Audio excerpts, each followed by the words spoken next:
जय श्री राधे कृष्ण। आइए आज आप सब जानेंगे वर्ष 2026 चैत्र नवरात्रि कब से शुरू है, घट स्थापन कब किया जाएगा, कलश स्थापन कब किया जाएगा, घट स्थापन का शुभ मुहूर्त समय क्या होगा, अष्टमी और नवमी कब है।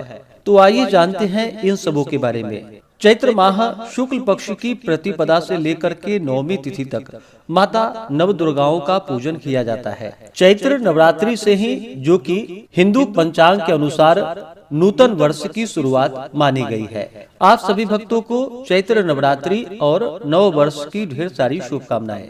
आप सभी के जीवन में माता दुर्गा की कृपा से आप सभी भक्तों को सभी प्रकार के सुख और समृद्धि की प्राप्ति हो। इसे वासंतिक नवरात्रि के रूप में मनाया जाता है। वर्ष में 4 बार नवरात्रि का व्रत धारण किया जाता है, 2 गुप्त नवरात्रि के रूप में और 2 प्राकट्य नवरात्रि के रूप में। गुप्त नवरात्रि जो कि आषाढ़ और माघ के महीने में शुक्ल पक्ष प्रतिपदा से लेकर के नवमी तिथि तक 10 महाविद्याओं की पूजा की जाती है। वहीं पे चैत्र और आश्विन के महीने में शुक्ल पक्ष प्रतिपदा से लेकर के नवमी तिथि तक माता नव दुर्गाओं का पूजन किया जाता है। यह सभी प्रकार के धर्म, अर्थ, काम और मोक्ष को प्रदान करने वाली है। जो भी भक्त सच्ची श्रद्धा के साथ नवरात्रि का व्रत धारण करते हैं तो माता जगदम्बा की कृपा से उनके सभी प्रकार के दुख और क्लेश दूर होते हैं, सभी प्रकार के सुख और समृद्धि की प्राप्ति होती है। प्रतिपदा तिथि प्रारंभ समय 19 मार्च 2026 दिन गुरुवार सुबह 6:55 और प्रतिपदा तिथि की समाप्ति 20 मार्च 2026 दिन शुक्रवार सुबह 4:53 पे प्रतिपदा तिथि की समाप्ति है। तो ऐसे में घट स्थापन 19 मार्च 2026 दिन गुरुवार को किया जाएगा।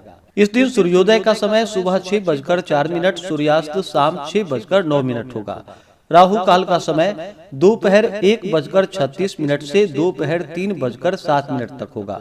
घट स्थापन शुभ मुहूर्त का समय जो कि प्रातः काल में सुबह 6:56 से सुबह 7:35 तक है। उसके बाद फिर चर और लाभ नामक शुभ चौघड़िया मुहूर्त के अनुसार सुबह 10:35 से दोपहर 1:35 तक है।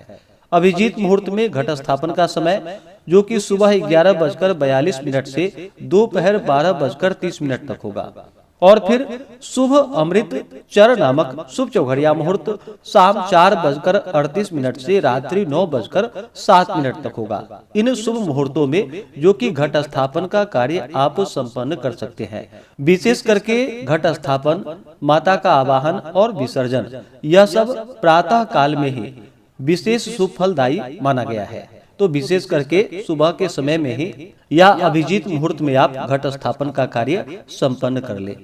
तो 19 मार्च को घट स्थापन का कार्य किया जाएगा। 26 मार्च को अष्टमी है और 27 मार्च को नवमी है। वहीं पे रामनवमी का त्योहार मध्याह्न व्यापनी के अनुसार 26 मार्च को धारण किया जाएगा और सूर्योदय व्यापनी के अनुसार कुछ जगहों पर 27 मार्च को रामनवमी है। विजयदशमी जो कि 28 मार्च को होगा। इस दौरान प्रतिदिन माता का गंध पुष्प धूप दीप आदि से पूजन करके अनेक प्रकार के नैवेद्य आदि का भोग लगाना चाहिए। दुर्गा सप्तशती का पाठ या श्रवण करना चाहिए। दुर्गा चालीसा, दुर्गा अस्तोत्र आदि का पाठ या श्रवण करे तो बड़ा ही पुण्य फलदायी होता है। 9 दिनों तक आप चाहे तो फलाहार ग्रहण करके व्रत को धारण करे या एक समय सेंधा नमक का प्रयोग करके व्रत को धारण करे। दिन में फलाहार ग्रहण करे और रात्रि में एक समय सेंधा नमक का प्रयोग करके व्रत को धारण कर सकते हैं। इस दौरान ब्रह्मचर्य का पालन करना चाहिए। तामसिक वस्तुओं का, नशीले पदार्थों का सेवन बिल्कुल भी नहीं करना चाहिए। पूर्ण भक्ति भाव के साथ माता के चरणों में अपना मन लगाना चाहिए और माता की आराधना करनी चाहिए। इससे माता अपने भक्तों पर अति प्रसन्न होती हैं और उन्हें धर्म, अर्थ, काम और मोक्ष का आशीर्वाद प्रदान करती हैं। तो आशा करता हूँ कि यह जानकारी आपको अच्छा लगा हो। इसी प्रकार से ज्ञान